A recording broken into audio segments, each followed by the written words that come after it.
You're listening to the Unsung Podcast, where we talk about albums that we think are unsung classics, and then you guys tell us if we're right or wrong. This is the Unsung Podcast.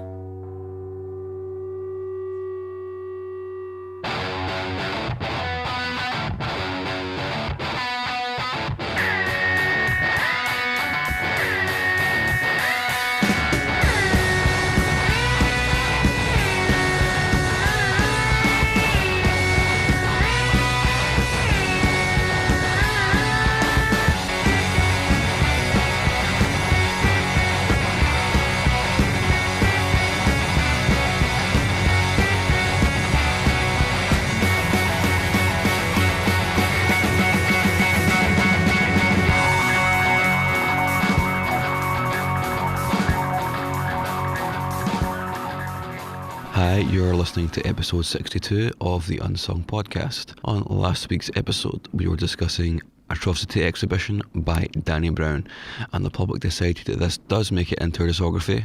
So thank you very much to everybody who listened and everybody who voted. It was very, very close. On this episode, we're discussing World Music by the band Goat. Enjoy.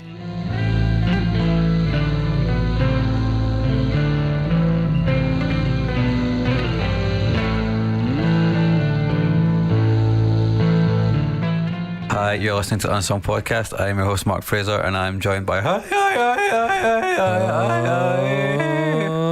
to my right, it's the true GOAT, the greatest of all time, Mr. Chris Cusack. The he-goat. The Goat lad. The black-haired he-goat.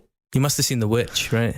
Yes, I have. Oh, that's so badass when he starts whispering. Oh, it's I tremendous. think I should do the whole podcast like this. Would thou like to live deliciously? We should totally just do the podcast like that. That'll be Can fine. you guys make goat sounds, like, you know, how goats scream? I don't want to do that, but we can. I'll do it off mic. Oh, I've got a cough. I shouldn't have done that. I've got a cough.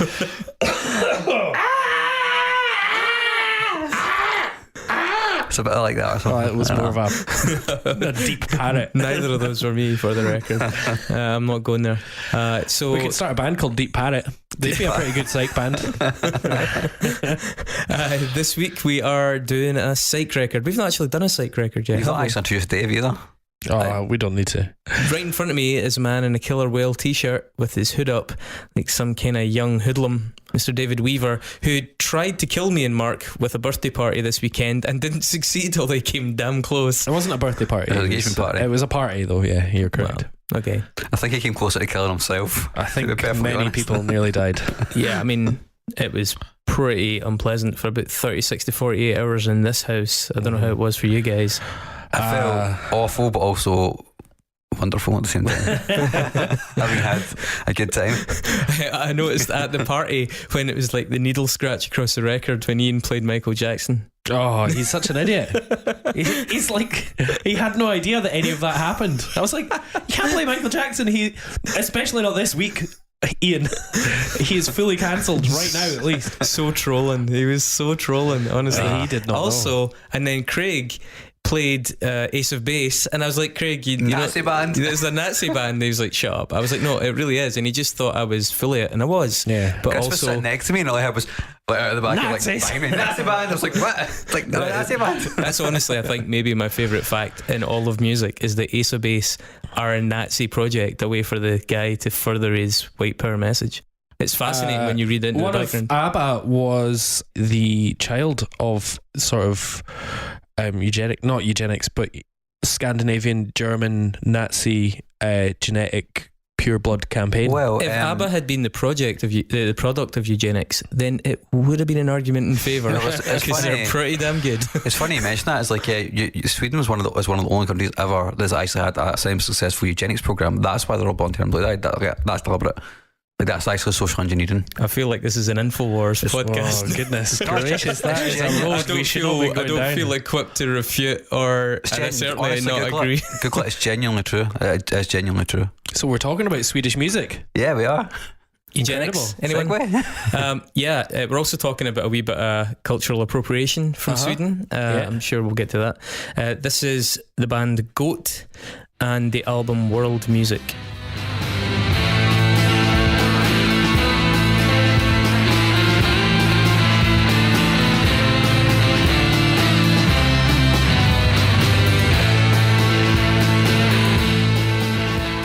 That album's from 2012. It was their debut, and it was released via Rocket Recordings, based in London, as well as I think it came out in Sub Pop in the States and another label in Sweden whose name I forget, but it's a little bit weird.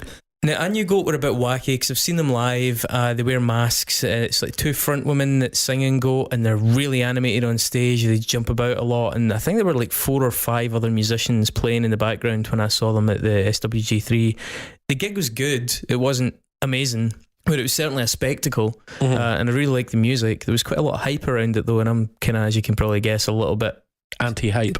I'm just always a little bit cynical about that. I like a little bit sort of wary about when something's been rammed down my throat like that. It was really good though, and the album has really grown on me over the years since then. Like I had it, I started sticking it into a few DJ sets, and it always seemed to go really well because it's kind of danceable and fun, but it's also got like a little bit of cutting edge to it. I really enjoy it. It's a good bridging song as well if you're wanting to go from something indie to something a bit more poppy and dance about and stuff. Yeah. So really this album more than the others really grew on me. I did dabble with their other records, and there are good moments. We'll touch on them very briefly, but this is the one that stayed with me. It draws on a long tradition of, conveniently to some extent obscure African music, at least to us in the West, in the North. We'll try and do the decent thing, I think, and as we're analysing the album, I'd like to drop in a few names just here and there, and we'll maybe cut in a couple of samples. Otherwise, we encourage you to go and listen to them online, because some of them... What we will do is maybe hit up a playlist. A playlist would be good as well, of really good African and actual world music that Goat have taken influence from. That's a very good idea. And for the folks that don't go to the playlists, although you should, because they're like a great new addition to the canon in terms of illustrating what we're talking about, and they're available on Spotify. Mark, is there a name? There is no username for us on Spotify, sadly, because you can't do that anymore. But you can get a link to it on every single episode that has that on the show notes. And that's via unsongpod.net. Just click on the link for the episode, folks, and you get there. Easy peasy. So right underneath the voting bit, you'll see the podcast. After you've voted, which you're all going to do, have a swatch at the Spotify playlists we're putting together for these episodes, because I think they do bring something else to it.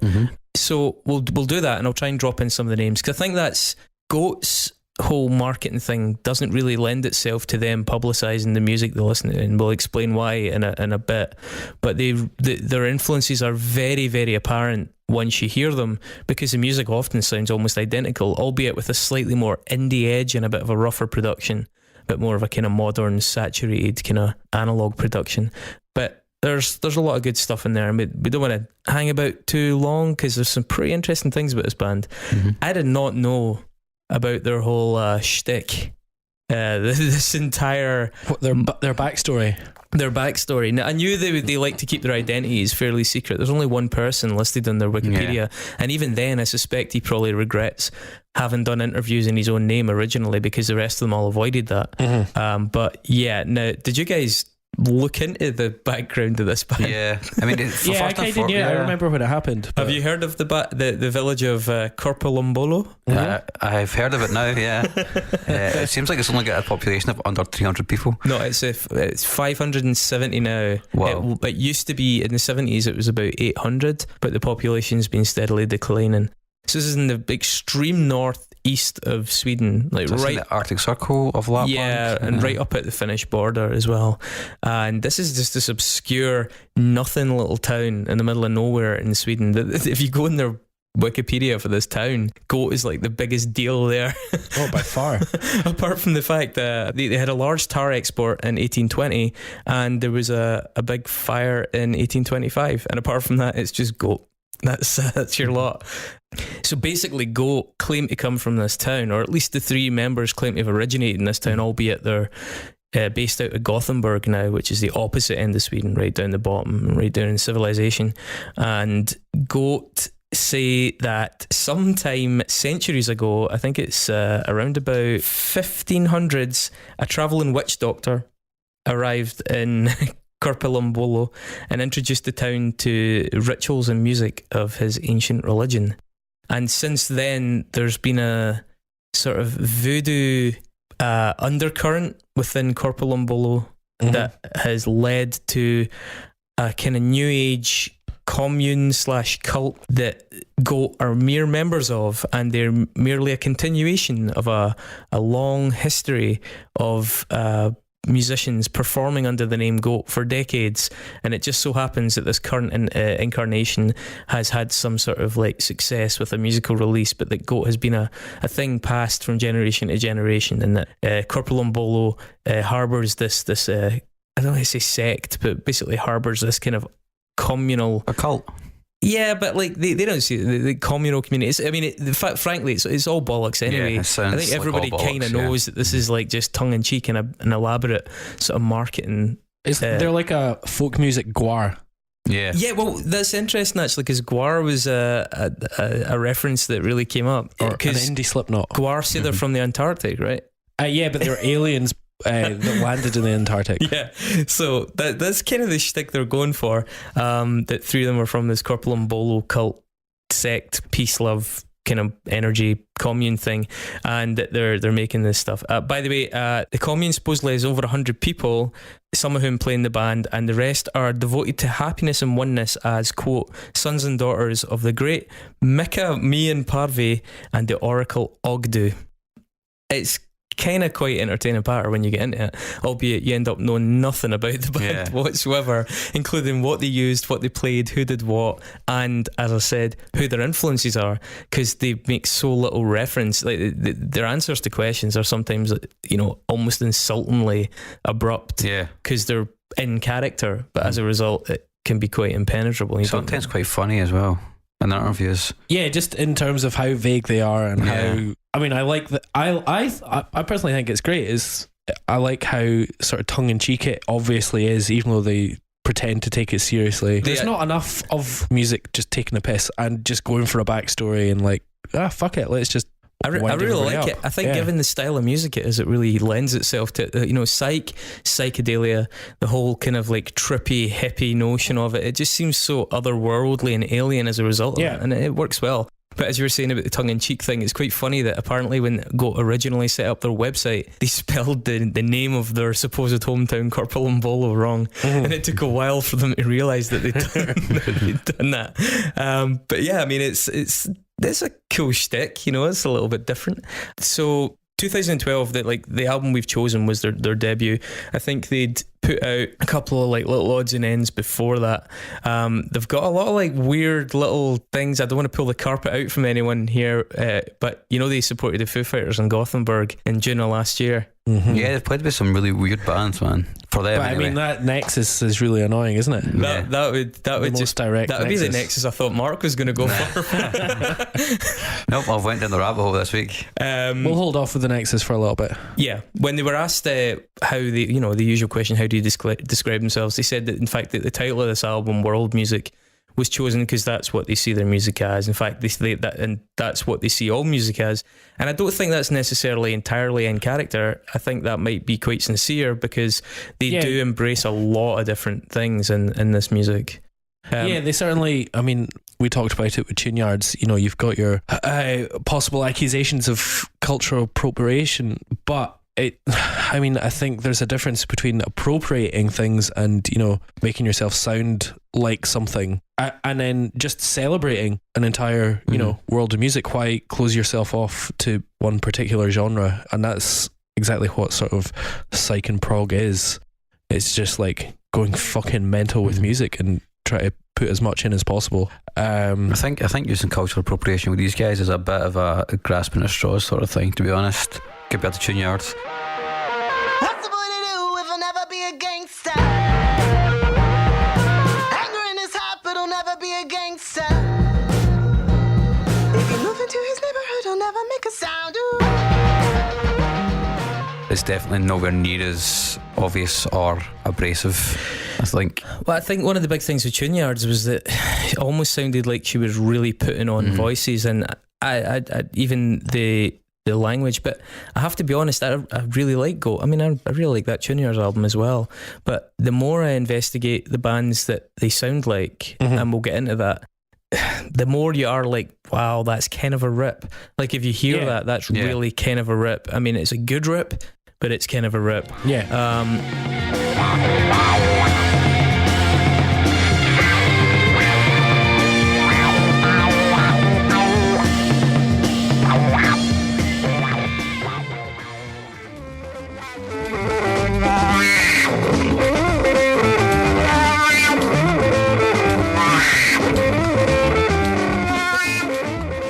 And it just so happens to be yet another group of white musicians doing really well from music that's maybe slightly, that isn't as high profile as it deserves to be, made by black musicians, especially in Africa, who didn't have access to the markets and the profile of, you know, by virtue of being lucky enough to be born in San Francisco or London or Berlin, whatever. I'm trying to like not be too self-righteous here. They do use a lot of things wholesale, but they do it really well. And if that's what leads you to then find these other bands, perhaps through listening to our playlist, then that's great. Because if you like Goat, and a lot of people do like this album, sorry, put it this way, a lot of people that know about this album like this album. Not enough people know about this album, I would say, which is why it qualifies so well for this. But then, if you like it, I would encourage you to go and look at where they came from and what put them on that route, because it's some really, really good stuff behind this. There's loads of like interesting things about even just their approach. I would say, have any of you guys ever watched The Mighty Bush? Yes, of course. Right, do you know I was a student. Yeah, absolutely. And you also know every single cultural reference I've ever thrown up, David. It seems like that is your greatest skill. Do you remember the characters at Rudy van der Saniel? Rudy van der Sario. Be careful. I saw a couple of people making drawn comparisons between Goat and Rudy, because of the whole kind of utopian pretensions and looking to reach nirvana via his phaser pedal. Yep. And those kind of things. There is opening the door to his mind. Yeah. They lean pretty heavily in their interviews as well on the whole thing about music as a way to subsume the self, and they say about being subsumed and dispersed within their collective, you know, hence the kind of cultishness of it. In fairness to them, and reading that at face value, music is a great way to be, what would you say, to experience like a blissful loss of self. You know, when we're with people experiencing music, that's part, I think, of the joy of it, whether we realise it or not, whether it's dancing, whether it's witnessing live performance, whether it's relating to it, or whether it's just relating to something in your headphones. This is scarily linking back to Hunter Hendrix's transcendental black metal theory here, Christopher. Triple H again, man. You're always with him. No, but you're exactly right. That's the whole point of music like this, is you're supposed to lose yourself in it. Otherwise, it's just background music. Yeah, and I think that psych in particular is a style of music through repetition, but psych and kraut, because the two can overlap quite readily, and the amount of repetition and the progressions and the constant pace and the hypnotic qualities of it can be very akin to sort of hypnosis, and I think that's it. It's also a genre born from a very narcotic field. Yeah, absolutely. So just a couple of last comments from the band. They just said things like, our music, sometimes it's a spiritual thing, but then again, all music's a spiritual thing. So they're trying to play down that they were anything special in that sense. There was a really funny thing from the Loud and Quiet blog that I read about them as well, where it kind of burst in the bubble of the pretentiousness.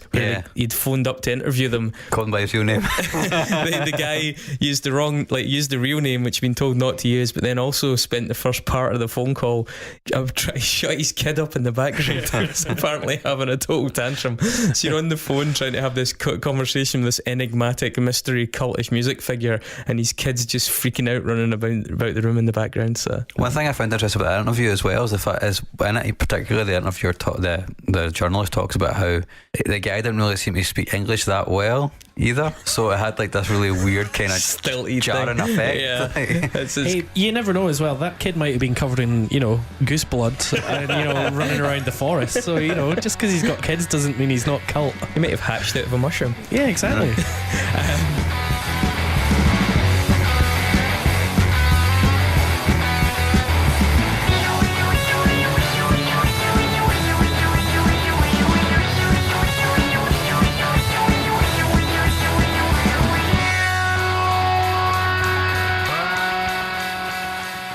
Hi listeners, this week I have done some maths for the cash call and would like you to take this statistic away with you. Based on last month's audience for all of our shows actually. So how many shows was it last month? 5? Yep. In total? Yep. Including the bonus bit. Each of our listeners gave us on average 2.8 pence. So 2.8 pence per person for 5 or 6 episodes. So all we're asking is if we can double that statistic, making each episode even more than half a penny, we would be delighted. If you feel like donating to the Unsung Podcast and helping us continue our good work, then please go to unsungpod.net/donate and help us raise the average value of an episode from 0.5 pence or 0.4 pence to something closer to, I don't know, 0.7? David? One day we will be worth a penny an episode. That's the dream. Ideal. That's the dream. So that's the economics of what we're dealing with. So we'd love some help on that front. Whatever you can afford. I would love it if we got £1 an episode. We'd be fleeing. We'd be doing live broadcasts from Cannes. I'd be buying more Tears for Fears CDs. Thanks, guys.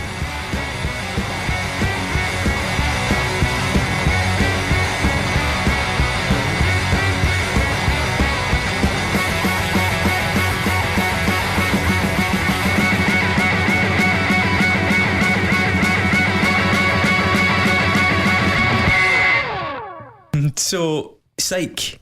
We're going to use that word a bunch. What is psych? Do you guys have any quick summation? No fucking idea what it is. Really? Yeah.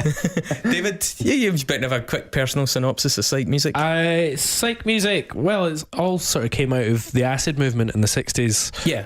And I mean, there was bands in the UK, bands in Europe, bands particularly in San Francisco, and they were rockier, they were classic pop bands. And then they started taking drugs and just playing with pedals and making weird sounds. Yeah, it's interesting. And that stepping away from that, 3-minute pop track. Yeah, even as you say there were bands that were quite mainstream who dabbled in psych periods, like the Rolling Stones are one. Mm-hmm. She swings to the side. The sun sees her dried.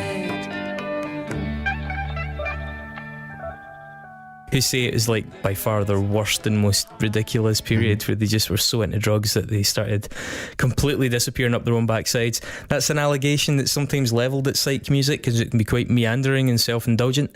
Like Dave says, it's something that really sort of originated in the 60s, both in the UK and the USA, but they were quite different styles. Obviously, psychedelics, things like psychedelic rock, it was centred around drug culture and the imagery of drug culture. Was intended to allude to mind-altering experiences, especially LSD, which was so big around the time, or becoming so big and so influential. It kind of peaked around about, between 66 and 69, which includes the Summer of Love in 67 and, of course, Woodstock in 69.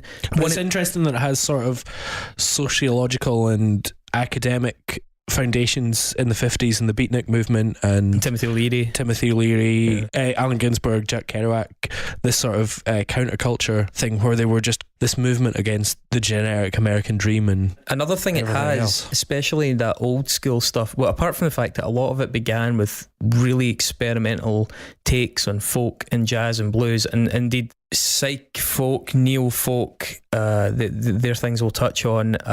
There's also a fair amount of influence that you'll notice from the use of things like sitars and tablas from India. And kind of Central Asia. People like Ravi Shankar in the late 50s, a really famous sitar player. Mm-hmm.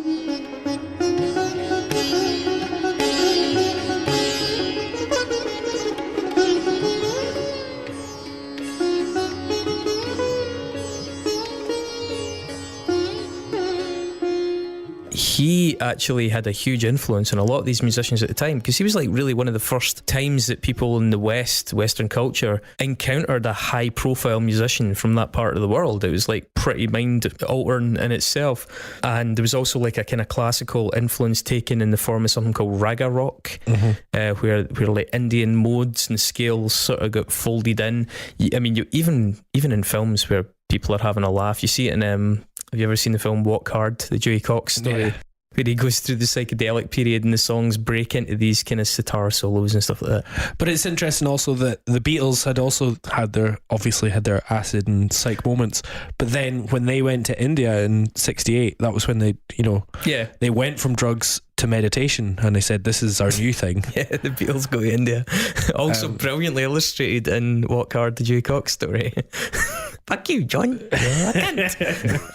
Mon Dieu, Cox. Think you might enjoy it. Open up your mind to new experience, a new level of consciousness like we do because we are the Beatles. Why don't you just let him decide? If he wants to take LSD, he'll take it. He doesn't have to listen to you. You're not the boss of him. Don't tell me what to say and what not to say, Paul McCartney. So Psych kind of also bridged between folk music and prog and thus hard rock as well. It started to become a kind of cement between a lot of genres.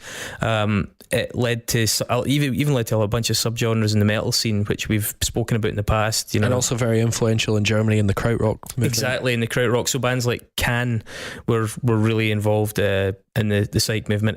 Musically, it's really effects heavy. A lot of production techniques were coming in. People kind of said that Phil Spector had a lot of elements of psych to what he was doing.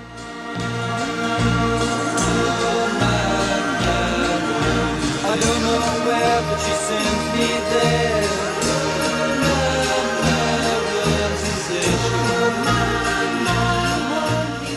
They use effects like phaser, wah, flange, a lot of reverbs and delays.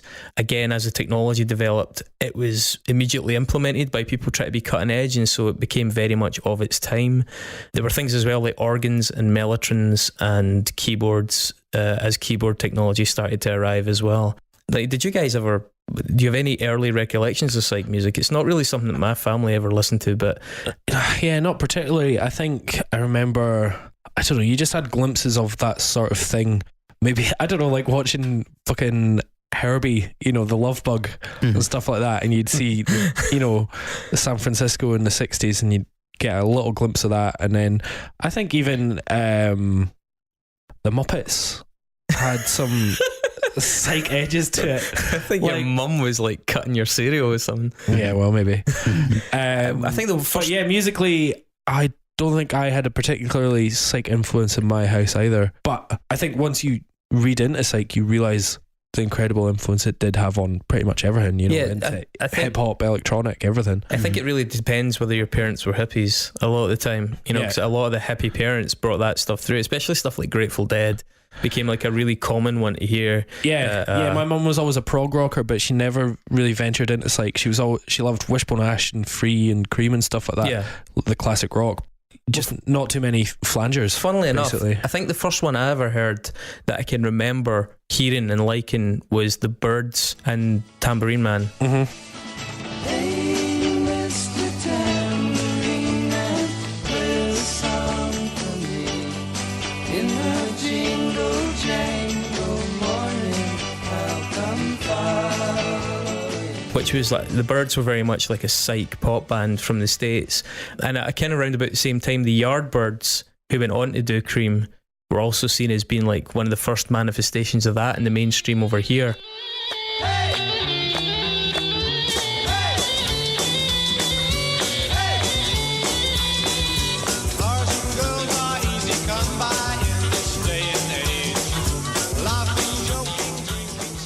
You also had in '64, you had a band called the Dave Clark Five. They did this song called Any Way You Want It.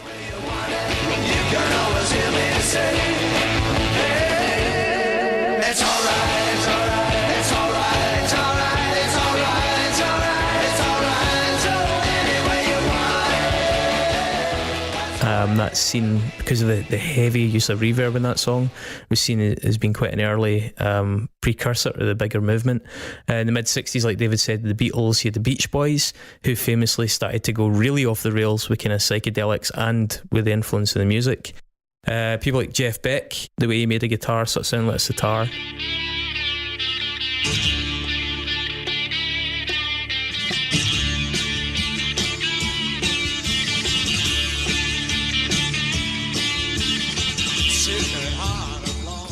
David, you talked about San Francisco earlier on. There was like the Haight-Ashbury area in San Francisco. Yeah. Was like this really notoriously druggy, progressive, sort of liberal, hippie-ish part of the city at the time, and that really developed a kind of recognisable sound by people, including the Byrds. That's also where like Steve Miller Band and Grateful Dead emerged from. Look out of any window, any morning, any evening, any day. There was also kind of movements in other areas. Down in Texas, there was a big psych movement. A band called the 13th Floor Elevators are held up as being still one of the best examples of psychedelic rock. They had an album called The Psychedelic Sound of the 13th Floor Elevators from '66.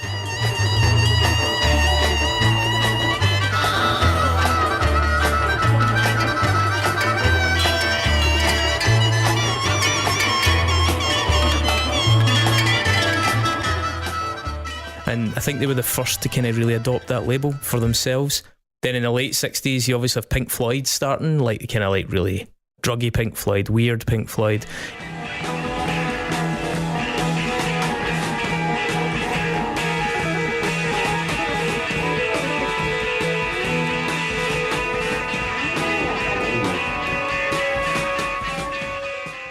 You had bands like Fairport Convention who were on the kind of the neo-folk side of it.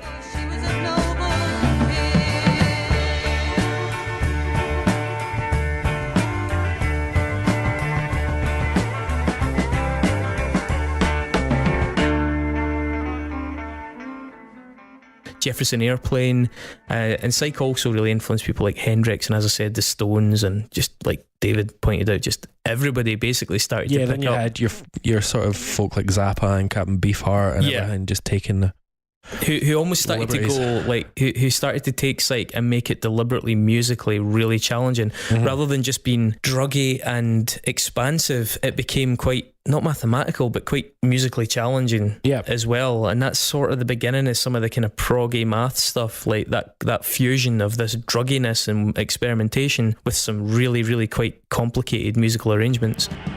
Put 'em out in the sun, and when the night comes, you don't have to go out and get 'em. They'll glow with you. There's also people called the acid casualties, which includes kind of people from the psych era that didn't really make it, such as Brian Jones, Peter Green to some extent, albeit made it, but not. I saw Peter Green live in the Eden Court in Inverness. This is about 15 He's still carrying years damage. ago.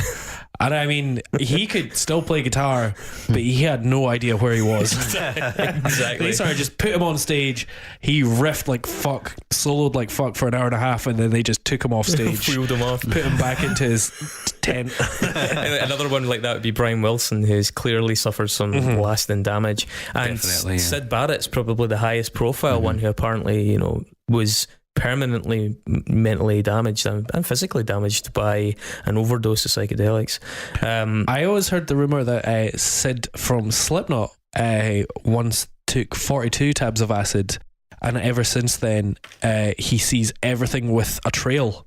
Like on Windows 98 you could make your mouse have a trail behind it. He sees everything like that because he dropped so much acid once. That's my Slipknot story there. I remember a really good friend of mine, when the first time he took acid, he said nothing happened except when you opened and closed the door, you saw about 10 different echoes of it as it opened and closed, and that was his only experience.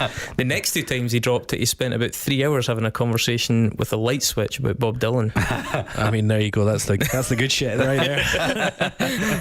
It's not the brown acid. And then in the 70s, people like George Clinton started to bring like a funk element in it. You had like psych funk, so that was like things like Funkadelic, who were really out there for funk music at the time and still actually ages really well.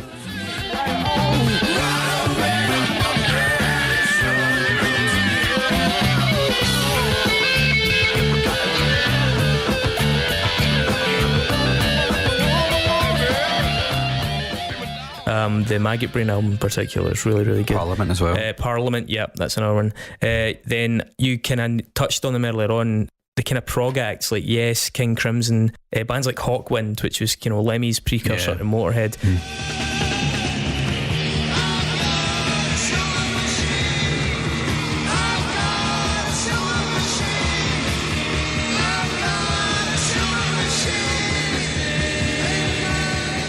Hawkwind were super druggy and really trippy and swirly and loads of effects and really kind of a much heavier development of some of the earlier psych ideas. And then we also mentioned as technology kind of advanced and the German scene, the Berlin scene started to blow up, you had things like Can.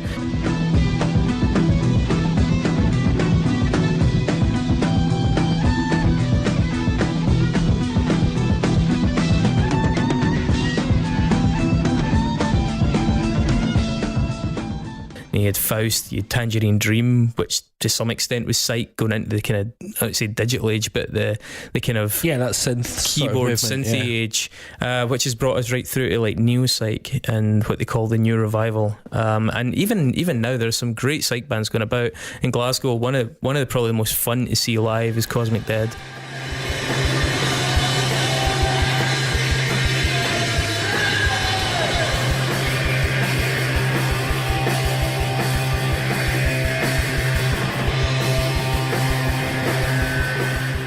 They're friends of ours, and they've been playing a really heavy stonery form of psych rock now for about 10 years to great effect.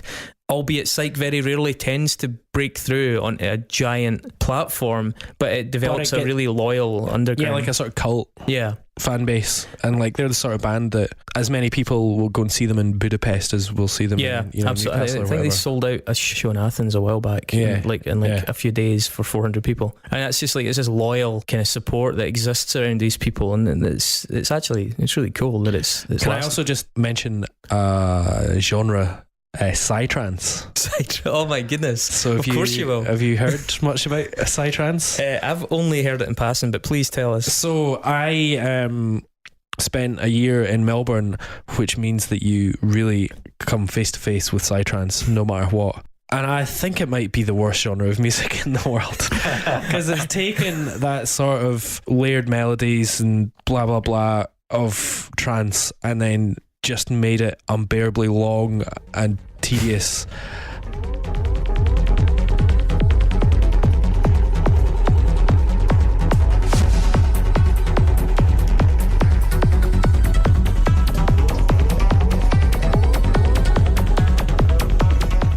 And it's people that listen to it are just made up of white guys with dreadlocks.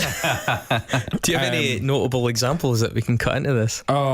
Fuck. I mean, there's an actual like genre called Goa trance. Goa trance.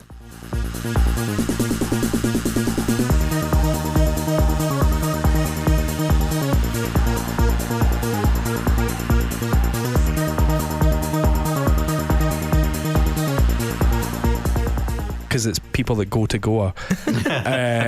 Backpacking.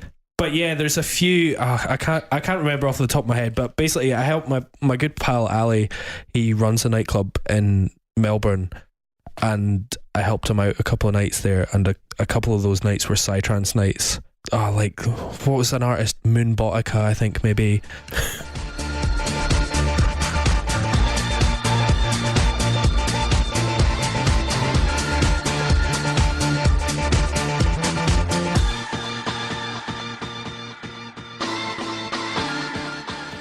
But like these were just some of the worst human beings you've ever seen, and also the bar take at those nights was below $10. Why? Because everybody was drinking water because they had taken inordinate amounts of drugs.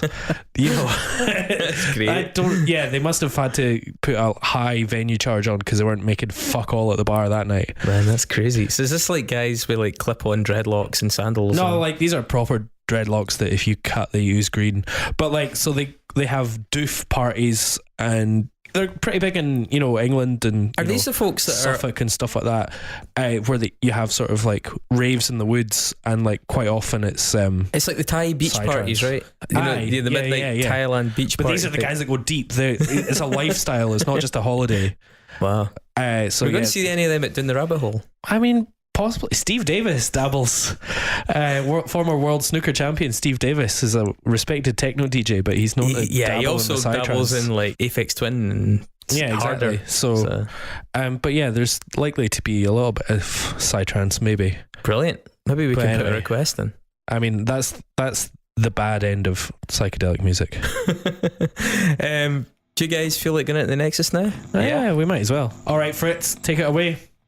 It's the Unsung Podcast. Dave Grohl Nexus. Need to find a way to connect the show to that guy.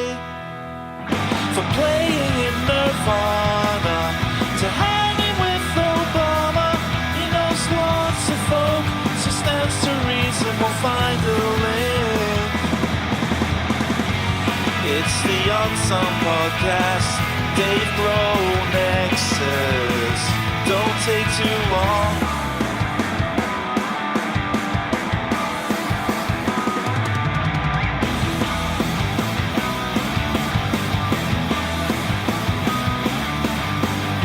All right, you guys ready? Are you ready? Here we go.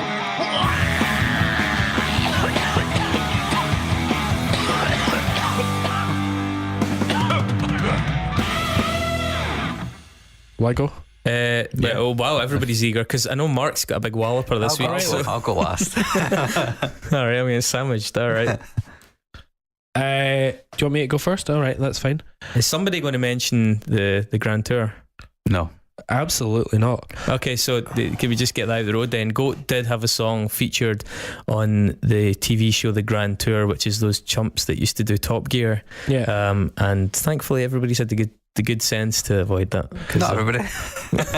No, but because it's the same producers that used to do Top Gear. That's the same guy, yeah. Whoever used to choose the music in Top Gear was always kind of on it. Like you quite often hear like Mogwai and Aphex Twin and things like that. Yeah. So it's not necessarily a bad thing if you're chosen for that. Just don't watch it because it's fucking shit.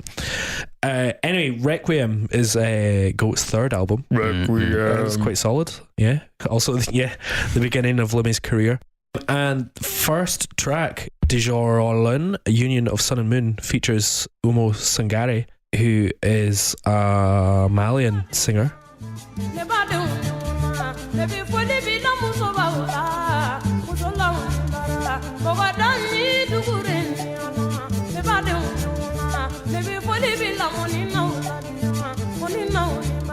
She's pretty fantastic, actually. Now, let me if you can join any of these words together, it'll make the edit a lot easier. Let me get this correct. She contributed vocals to Imagine on Herbie Hancock's 2010 album, The Imagine Project. Other vocal contributors included Seal, Jeff Beck, and Pink. Okay. So that's a funky goodness there. Pink, her peak album, Misunderstood, which we should probably talk about in this podcast at one point because it's a total belter. Best song on that, of course, is Don't Let Me Get Me. 'Cause I'm a hazard to myself. Don't let me get me. I'm my own worst enemy. It's bad when you know yourself. Don't let me get me. Don't let me get me. I'm a hazard to myself. Is that the song that was written by Tim Armstrong? No, that came later, I think. I think that was on the album after. Was it? Yeah. I don't keep up with her. Well, I'm buzzing to go and check that out. But yeah, this is the one that was like, you don't know the song, Christopher. I don't know that I know this song. If I do know You'll this definitely song. know it. Anyway, the video for Don't Let Me Get Me by Pink was shot by Dave Myers. Depicts Pink as like a sort of high school student, not conforming to many things. Dave Myers has produced some really strong music videos for the likes of Buck Cherry, Sugar Ray, Power Man 5000. On a theme. These are all from the same year. Wow. DMX, the aforementioned Britney Spears, and also he Did we already mention Britney Spears? I must have blacked. Oh, no. I must have blacked out. Sorry, in my head she does, because Pink mentions Britney Spears in Don't Let Me Get Me. Oh, okay. See, I'm not as pretty as damn Britney Spears. As a lyric. Okay. Anyway, the classic... True story, by the way. Michael Jackson really had a bit of a thing for Britney Spears. yeah. Really? Mm-hmm. Don't know what that says about... You should watch Leaving Neverland. Yeah, Leaving should Neverland. like that. It's a really odd non sequitur. Anyway, Kid Rock's fourth album, but the one that brought him to attention, was Devil Without a Cause. Classic. That featured Bawa Taba and Cowboy. Can only imagine how good his first three were. The videos of which were directed by whatever this guy's name was, Dave Myers. Anyway, also on that record was the track Fuck Off, number 12. And that track Fuck Off featured Eminem. He dropped a little verse in at the end. Do you know what? That song is actually quite good. I got that. Fucking hate I got this that Nexus. album. I got that album in MVC. Do you remember MVC? Yes. It was like MVC. a big shitty version of HMV. Yeah. Anyway, so Eminem. Did you know? No, I didn't. I don't know what I'm going to appeared say, but as an extra in Korn's 1998 video "Got the Life." So before Slim Shady Of course I didn't came know out, that. or the Marshall Mathers LP, he gave the band a demo tape as well during recording for that video. Korn, a couple of years ago, recorded an album called The Serenity of Suffering, which is obviously very bad. And you will see here, Dave Grohl just popped in at one point to the recording of that album with Korn just to say hi. as he does. That's an Instagram photo of Ray Luzier from Korn. How did you know don't know that who photo existed? Do you follow them on Instagram? Look, I just know. I just know things. I just know That's everything not to do even with Korn. that's not even searchable, is it? You must have just remembered that. So Ray Luzier is the new drummer in Korn. Moving on then, is that what it he is? posted that on Instagram. Right, Dave okay. Grohl came to visit. So there's my Nexus. Thanks, bye. All right, Mark, am I going second?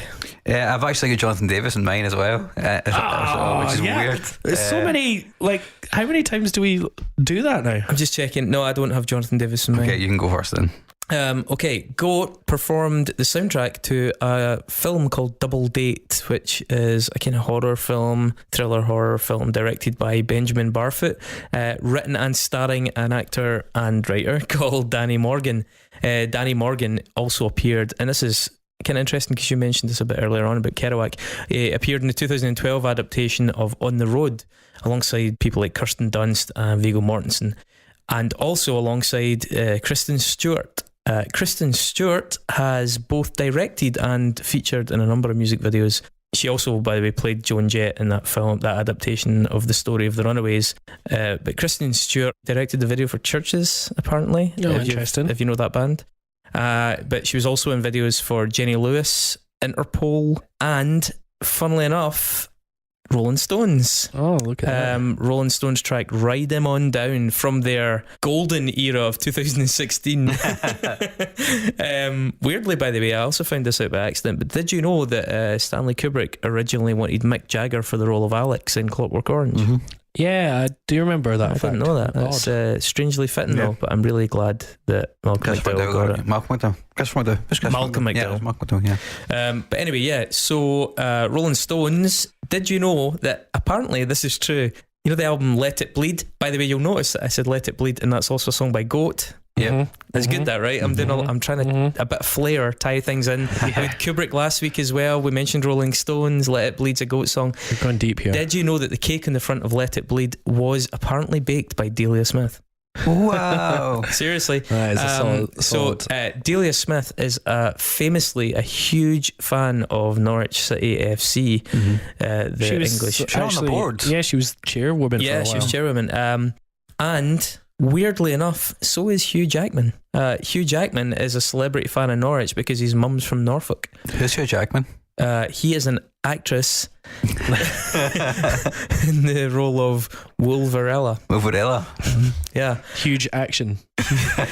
Hugh Jackman and Kristen Bell were both in a wonderful movie called Movie 43.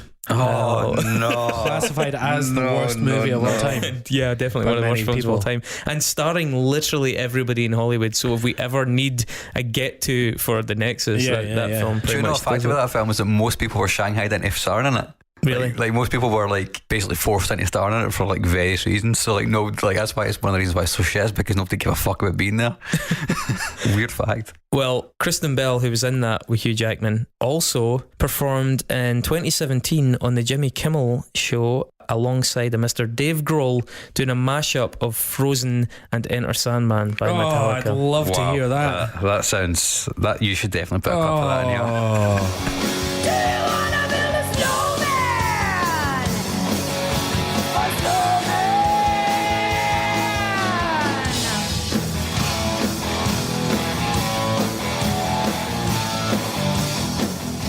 There you go, Mark. Wow. Call me now. So Ghosts. Oh, could be the same band, you know. Could be. We just don't know. Dave Grohl's in both. Yes. That should be your Nexus. Just Dave Grohl's in Goat. He's got a mask on. Dave Grohl as Goat. Goat's third album, as Dave mentioned, it was called Requiem. The cover photograph of that record was taken by Andreas Johnson. Oh. Yeah. Do you know who he is, Dave? It rings a bell. Is he the guy from Refused? No, he is in the band Cult of Luna. Oh, I knew I recognised the name, but... And in 2013, Cult of Luna released a record and an EP called Vertical and Vertical 2. Both drew inspiration from Fritz Lang's 1927 film Metropolis. Metropolis has had a lot of references in pop culture, such as a lot of the imagery is used in Radio Gaga by Queen. Could have went down that route. It's been paid homage to. Tenuous. And Express Yourself by McDonough. McDonough, aye. That's what my mom calls herself. Scottish cover act. Yeah, That'd be amazing. Yeah. Madonna. But also, the Brazilian metal band Sepultura. Get into the groove. They named their 2013 album after a quote from the film, "The mediator between the head and hands must be the heart." And this is when it gets really fucking tasty. So that record was one of the records that after Max Cavalera left Sepultura, he was replaced by Derek Green. Derek Green used to be in a lot of hardcore bands. He was in a band called Outface, and that was one of the first records that Walter Schaeffels from Gorilla Biscuits released on his record label. But Outface were actually quite a lot of bands, quite a lot of people came out Outface, which is like a really weird mid-80s hardcore band from Cleveland, Ohio.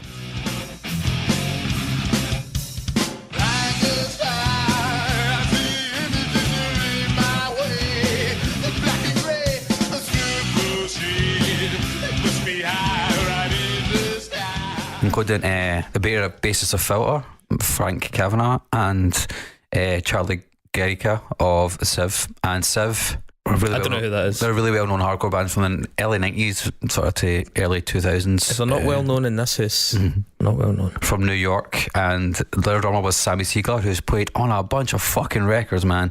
As well as rival skills, he's played on Glassjaw, Nightmare of You, Hit Automatica, Judge, Youth of Today. And he played drums on The Unquestionable Truth Part 1 by Dave's favourite band, Limp Bizkit. Oh, okay. Yeah. I've never heard of that album. Yeah, that was released on... Is that one of the new ones? Is that one of the new ones? Yeah, it was when Wes Borland came back to the band, 2005 it came out. Oh, yeah. Oh, right. So it's older than Gold Cobra, though. Yeah, it's older than Gold Cobra. Poor Wes. So he plays drums on that record because John Owl had to go to rehab. So he was drafted in to play drums, and really interesting. He also played drums on the Jonathan Davis record, Black Labyrinth, which is bad album. Solo record that's just come out. Really? It's bad. Sorry. It's not as bad as Fieldy's Dreams, though. Let me go back. Sorry. Wes Borland. Wow. Let me go back. Wes Borland's in Limp Bizkit, and he played guitar on Black Labyrinth, the brand new, Jonathan Davies record, which is a really fucking bad album. Very bad album. It's very bad. Not as bad as Fieldy's Dreams, though. Yeah. That's my name, Fieldy's Dreams. That's part of my game.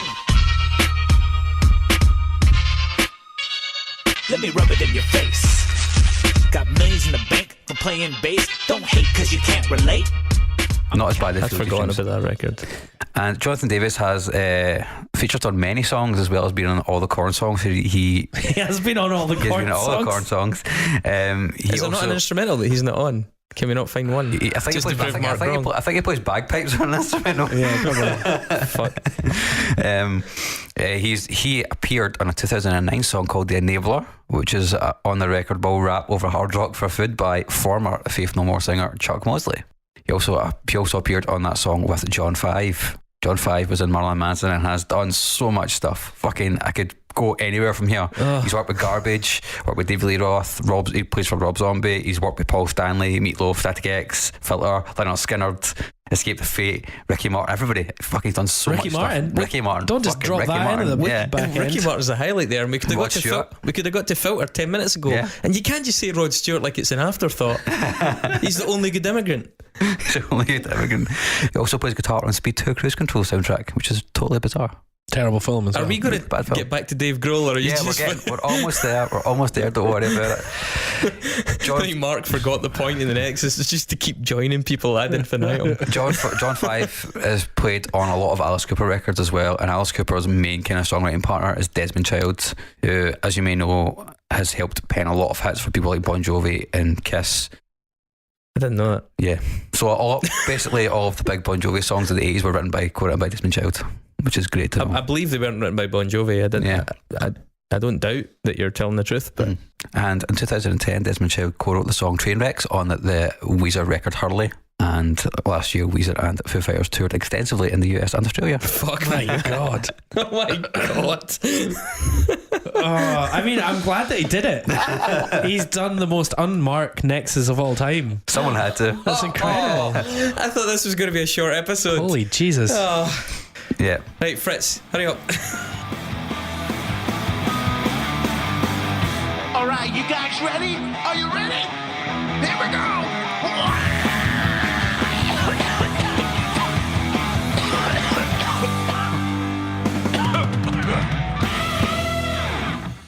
Okay, let's talk about Goat for a so little let's bit. talk about Goat. I mean, I'm gonna play this at 1.5 speed. So, World Music is Goat's debut album, but they followed it with an album called Commune in 2014 on the same record labels. Go back and hear them again. I don't have time to say them. To be honest, my first impressions of Commune as well. I hate the fucking cover art in that album. It's that annoying zeitgeisty triangle over triangle coloured polygon thing that everybody was doing between like 2012 and 2014. I love triangles. I am artistic. I put spaces between the letters on my text. It's a decent album overall. It's one thing I like about the album. It's really succinct. It's 38 minutes, which I think really works well with this stuff. It echoes a lot of the elements in world music. It's got some really simple structures, and there's a lot of the kind of repeated mantras. The lyrics are quite simple, and she just tends to kind of go back through them, so they get really under your skin. The track Words has a really nice sort of synth guitar tremolo rotary effect.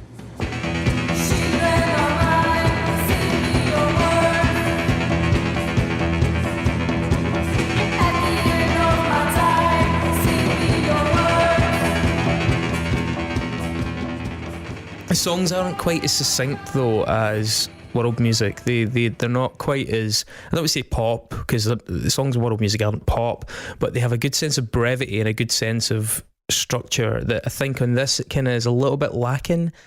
There's a track on it called To Travel the Path Unknown, which is very Ennio Morricone.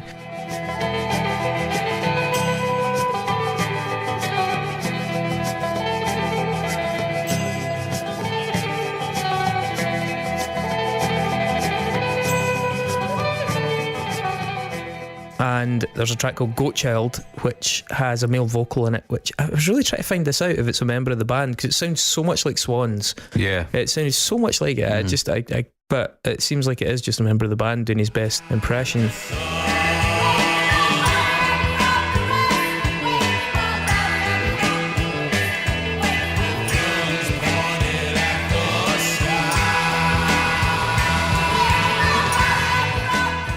There's less Afro-funk in this, and there's a bit more of more of that kind of kraut influence. And I think ultimately, whilst the album's more varied, it's also less focused. I do like it. It's worth listening to. There's some good stuff on it. Yeah, and the last track in particular, Gathering of Ancient Tribes, is great and ends really, really well as she really pushes her voice and kind of becomes quite raspy.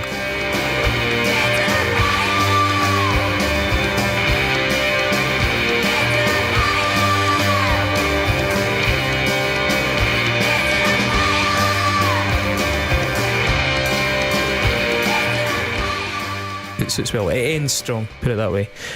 Requiem, I'm not a particularly big fan of Requiem. I mean, any album that heavily features a pan flute and recorder in the first and second track is facing an uphill battle.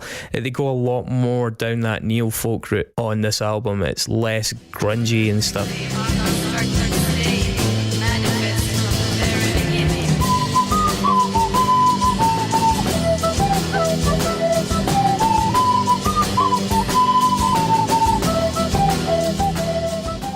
I feel they kind of jumped the shark a wee bit on it in terms of their shtick. Things like I Sing in Silence, I just think it's just a bit much.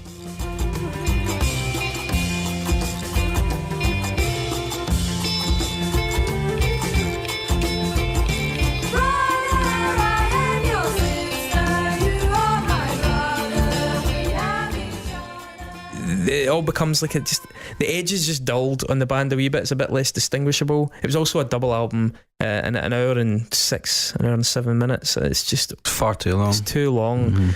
Given that the songs aren't, if you're making Super Unknown and you've got songs of that quality, you can go at 72 minutes. But for this, the songs don't buoy it the way it needs to be to get through that runtime. Perhaps actually with some pretty heavy cuts, it could have been an excellent album, because I think songs struggle to be given their proper credit when there's just too much of them, when your attention's waning and you're drained.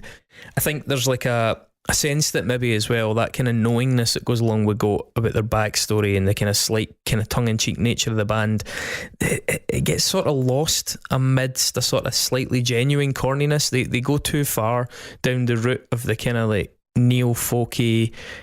I mean, decontextualised, if you did just hear this and if the recording quality was ever so slightly worse, it could just be some lame neo-folk band at points, not all the way through, but at points. And that, I think, is where the balance is different from the other albums. There's a track called All Seeing Eye, which is pretty decent.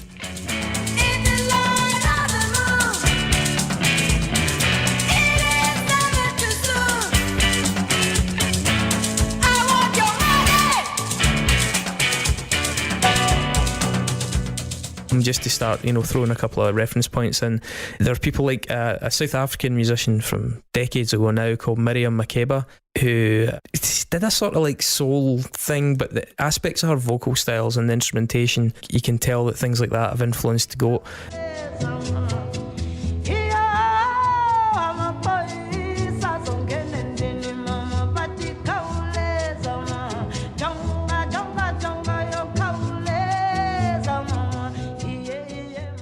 Especially as I've gone this slightly softer route, and a band from Ghana who were called, I would say Vis-a-Vis, but I think it's Vis-a-Vis, Visavas.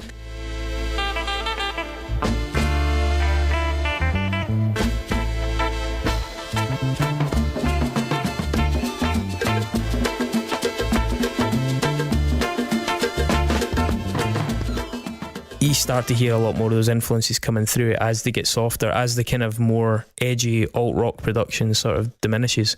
But yeah, other than that, they don't really have a lot of stuff. They got a couple of bits and bobs, a couple of live albums, which are okay. They're decent, but they're live albums, so it's effectively stuff that they've already got. And they've got, as we said, the soundtrack to Double Date. So 3 albums, which kind of brings us on to World Music, the album in question. I think first and foremost, this is the easiest album by them to sing along with. It's the most catchy in that sense.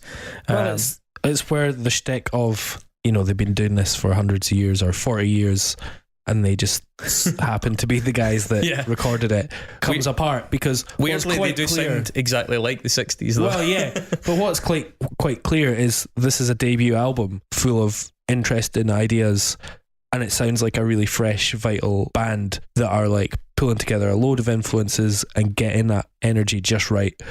And then 3 albums later they're like, oh shit, kind of how we could keep doing that, But yeah, this record just sounds like a band hitting it right there. Yeah, there's a real Goldilocks aspect to this record. I think it's psyche, but it's focused. It's got that pop sensibility in the structures, and there's loads of nods to the 60s in it. Especially, it sounds like it's come out of a lot of it sounds like it's come out of a blaxploitation film. Yeah, I mean, I think part of that as well is the production, because they're not over. It's not too fussy. It's probably, to be fair though, there's probably a fair bit of thought put into getting it to sound that aged, but it's both aged and contemporary. There's some of the bass tones, especially when they get quite fuzzy, that are very modern, much heavier than they ever would have been in the 60s, but it fits well with the kind of naked but quite saturated analog sounds of the guitars in particular, and the vocals, which are totally unfussy, and that's part of their appeal. The first track is Diarabi. How would you guys say it? Diarabi? Yes. I don't know. Don't ask me. It's become a bit of a sort of semi-iconic riff by the band. So much so, in fact, that riff actually fades in at the end of one of their other albums. I can't remember which one it is, but it kind of drifts into the background of a song.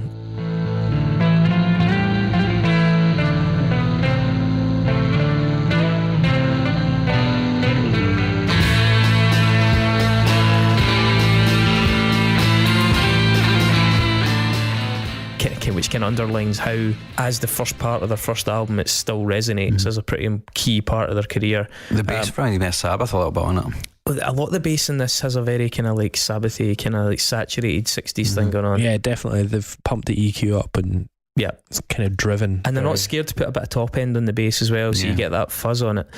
This song's also got flutes, but I think to outline the contrast between this album and the Requiem album, the flutes in this one are in the mix, whereas the flutes on Requiem are very, very to the fore, more like the kind of neo-folk stuff. The second track, Goatman, I think was also their first ever single, is kind of heavy on this sort of tabla percussion, and it's got this really childish like na na na na na refrain that just is dead basic, but coupled with the kind of fuzzed out bass and the kind of contemporary kind of indie approach to the other instruments, it just all sits really well together. It has both old and new.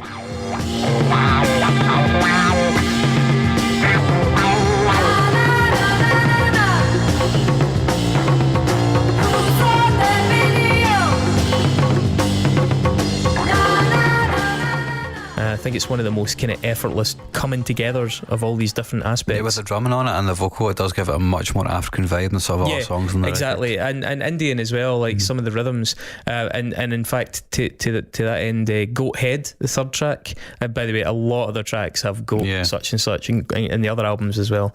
Goat Head has really huge flavours of this band called the Hikers, and it's spelled Hykkers.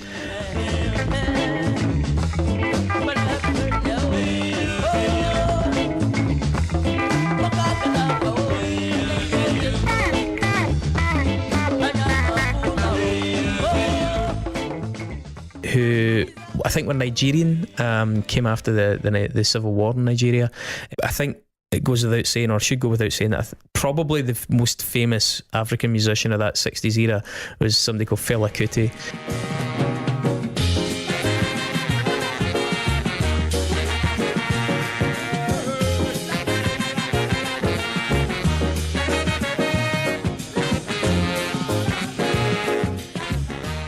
And the afrobeat genre really owes a lot to him, but there were a lot of other people around at that time, and the Hikers, when you hear the stuff, it is alarming how close it sounds to Goat. And this is one of the ones I was saying, it's not even so much a nod as it is very, very, very closely appropriated. So I'll put some on that playlist. I would encourage you to check out the Hikers, Hykkers. They've got stuff on YouTube. It's really, really good. I thought the funky bass was quite parliamentary. Yeah. I would also say the breakdowns in this as well are a bit King Crimson.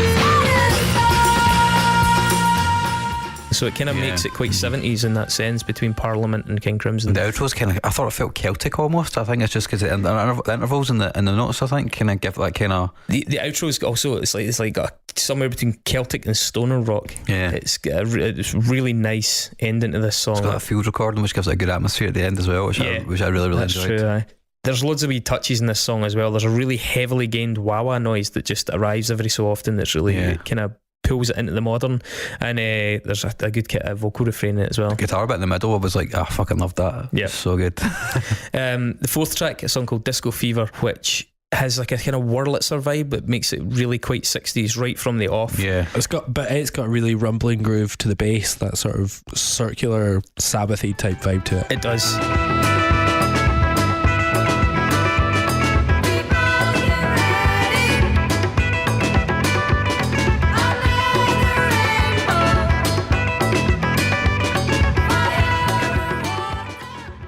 There's another couple of good references that came out of this one. There's a group called the Ogyatana Show Band. They're from the 70s, and it's Ogyatana.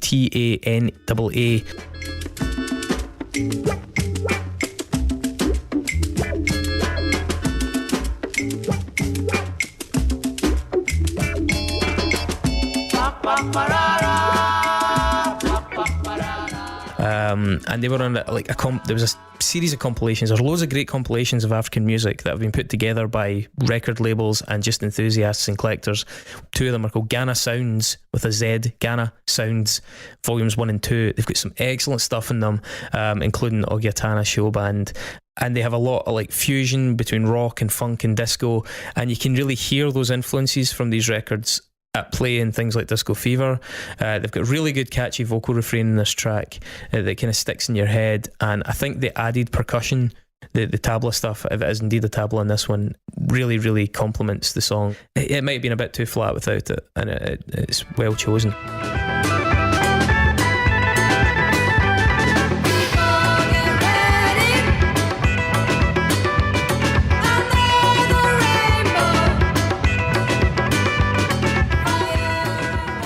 Quite danceable and a bit filthy as well, I think. Yeah, well, Disco Fever, I guess, lends itself to the name. I've written it sounds like something from a Tarantino film. It's totally something he'd put in one of his early films. See, a lot of this stuff I think sounds like that, because he's somebody that does take the time to look up kind of more obscure Latin American and Central American and African bands, especially because it dates the films. He loves to go for that retro thing, whether it's the yellow writing, the types and the credit fonts and stuff like that. He's good at dating things like that, and I think this sort of music is useful when you're trying to do that.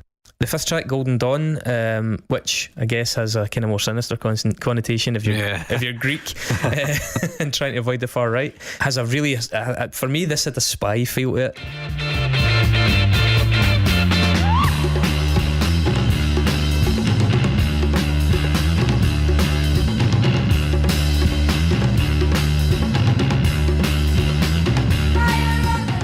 It had a really spy vibe, just from the way the music rolls along.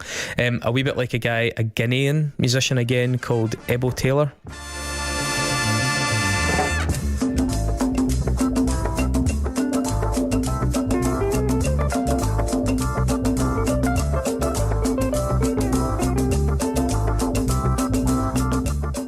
Ebo Taylor was actually sampled by Usher, amongst others.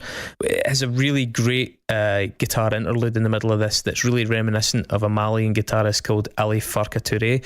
We've actually mentioned Ali Farka Touré on the Tuneyards episode as well. He's really influential experimental bluesy guitarist who toured with Ry Cooder after he was spotted by him.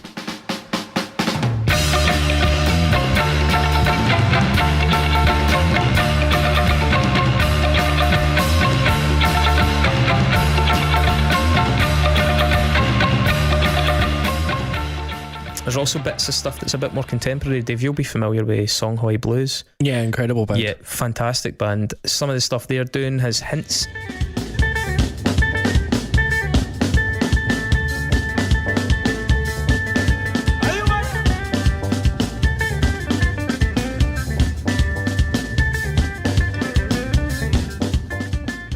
This owes to it, I would say, rather than the other way around. And a band called Bombino from Nigeria. There's a really great raw guitar solo in this track. Yeah, the vocal's amazing as well. The vocal's really good in it. The sixth song, Let It Bleed, we kind of mentioned earlier on, I think it's one of the standouts of the album. Definitely, yeah.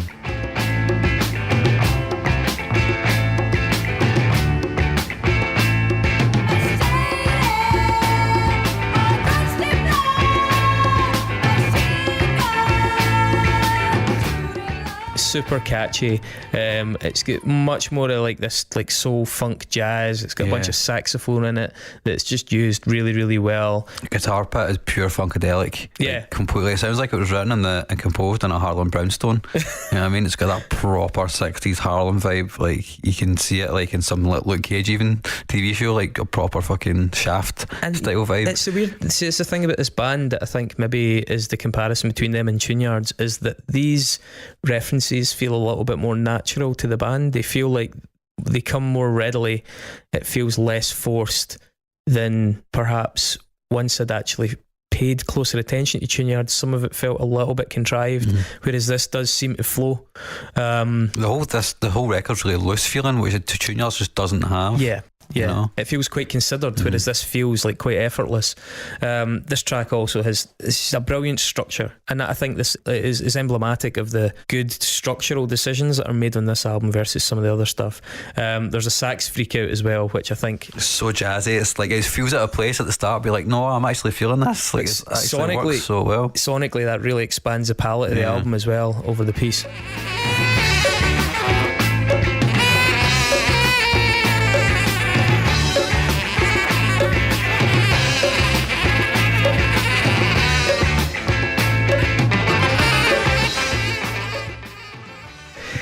The seventh tune, Run to Your Mama, was one of the first ones I heard by this band as well. Yeah, it's great. It's got the most listens on Spotify, over 3 million listens on Spotify for this track. Yep. Does it? Wow, that's interesting. I don't think it's been synced as much as some of the other stuff, so...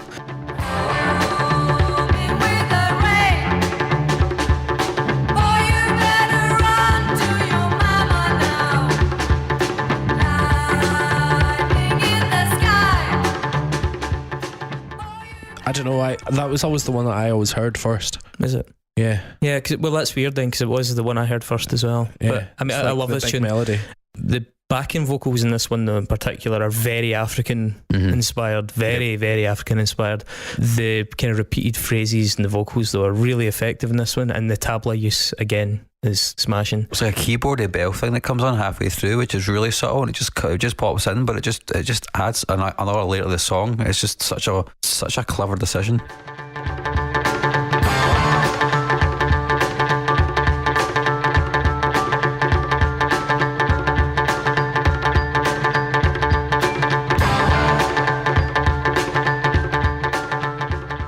Weird, but good. I think that when you listen to the mixes in detail, they make quite a few of those. There are some really nice subtle little touches of extra instruments, and live they had like auxiliary musicians. Well, there was a number of people doing stuff in the background, frankly, but they were just auxiliary touches coming in at different points. The 8th track, Goat Lord, starts with this really loose tuning.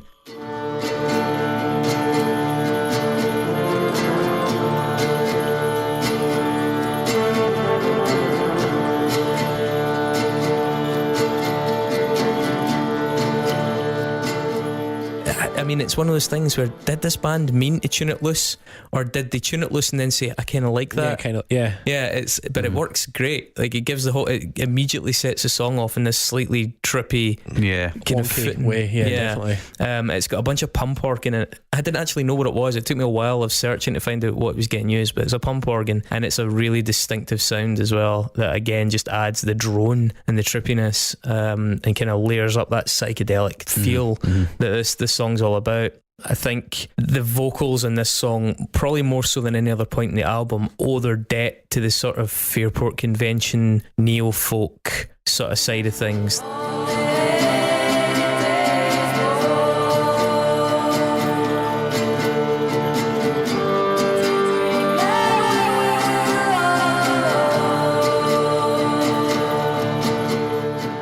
The kind of cardigan sweater wearing druggy 60s hippies, as opposed to the African influences or the psych rock or whatever.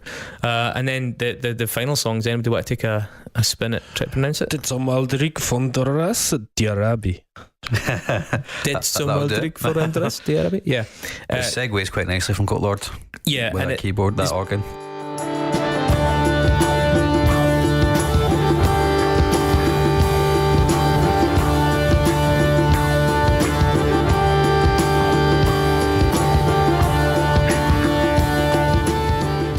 was it the longest song on the album? I think that Yeah, one? it's like It's this almost 8 ultra minutes. sort of psyche prog. It's a good ender. Really Jam out. drony, kind of drony as well. Yeah, Like, but it's really it just- hypnotic. You Yeah, know, it's exactly. constantly. Yeah. It's. I was going to say it's like constantly changing, but it's not. It's just it's like the repetition just kind of never gets old because they keep changing it up. Plus, at the end, they start to make it really big. It gets Yeah. almost to like space rock.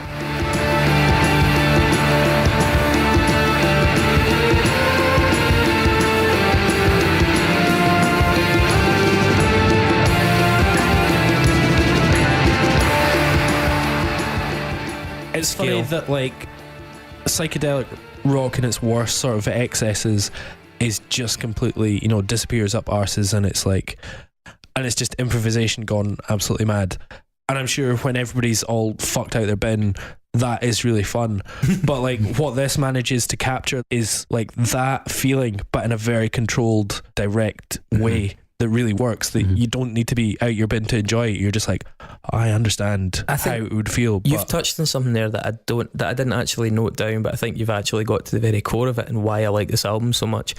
I love going to see psych rock live. It's really good, especially if you're in the right headspace. yeah, I'm not big into pills, but I know folk that are, and they like it for that reason. I just enjoy it. I enjoy losing myself in the kind of repetition of it. It's why I like crowd music as well. Yeah. The problem with psych rock is it works so well live and then often struggles at home because the tracks lack structure, or they lack hookiness, or they lack it just doesn't lend itself to recreational listening. Yeah, absolutely. The live experiences are brilliant, and they're often very, you know, all-encompassing, but this is an album of psych rock that gets that combination right, and I think that's amazing. Like, it's really, really good to have an album that you can actually find individual songs that you can bang on a playlist. I mean, how many psych bands can you bang on a playlist just randomly? It's almost like they've probably, like, these songs were probably huge to begin with, but it's like they've taken the core parts which make them work, and then made them into the actual record. Because when you go see it live, it's it feels like it's finally sanded off. Yeah. You know, they've rounded it off. They have. It's not polished, but it's like they've chopped all the. It's quite the lean. bits. Yeah, and I think like to that end, they've released, you know,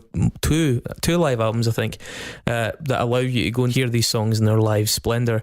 But this album makes some really, really good decisions that I think keeps it succinct, keeps everything quite vital, and whilst it's sprawling, it's actually quite contained. I mean, you weren't new to this, Dave, but Mark, were you totally new to this? I was really new to it, yeah. And the first time I heard that, I was like, "What? I'm not really feeling it." But then I had to listen to it again. It was the keyboard, it was the organ sound, the keyboard sounds that I really want you to hear that sound again. And I was kind of put off initially by the sort of low key analog feel, but then I realised when the second time I listened to it, it's like it's really loose and warm, and it's like, it's almost like a hug sometimes, you know what I mean? Like the production just like it does feel beckoning quite, you to come in. it's quite you know? personal. I don't. Yeah. It wears its heart in its sleeve in terms of it's got mistakes in it, it's got looseness in it, it's got like tuning things, and some of the transitions, some of the vocal lines aren't perfect, but it's just so nice in that it draws you in. It's a really good balance. I mean, obviously, I'm putting it forward.